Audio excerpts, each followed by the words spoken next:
இந்த வார திரை விமர்சன நிகழ்ச்சியில நம்ம பார்க்க இருக்க போற படம் போக்கிரி ராஜா. ஜீவாவுக்கு அடிக்கடி கொட்டாவை விடும் பழக்கம் இருக்கிறது. இதனால இவரது வேலையும் காதலும் கைவிட்டு போகிறது.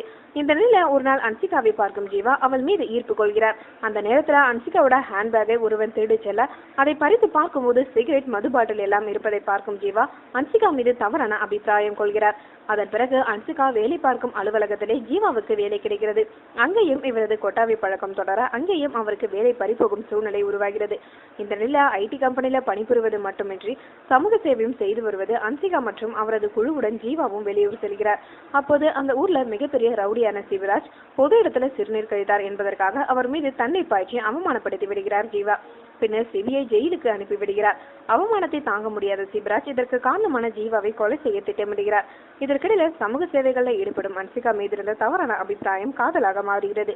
இறுதியில இருவரும் காதலித்தார்களா, சிவராஜ் ஜீவாவை பழி தீர்த்தாரா, ஜீவாவோட கொட்டாவி பழக்கம் அவருக்கு வாழ்க்கையில எந்த விதமான மாற்றத்தை கொண்டு வந்தது என்பதை மீதி கதை.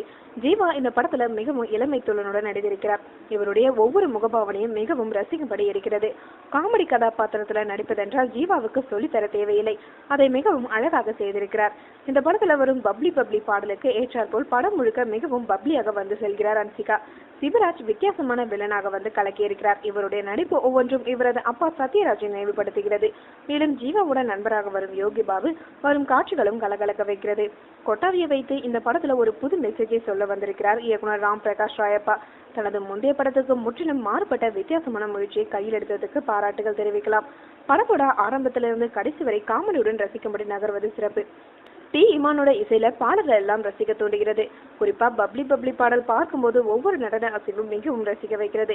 ஆஞ்சநேயனோட ஒளிப்பதிவு மிகவும் கலர்ஃபுல்லாக இருக்கு. மொத்தத்துல போகிரி ராஜா காமெடி கிங். மேலும் சினிமா செய்திகளை தொடர்பு கொள்ள லைக் மற்றும் சப்ஸ்கிரைப் செய்யவும்.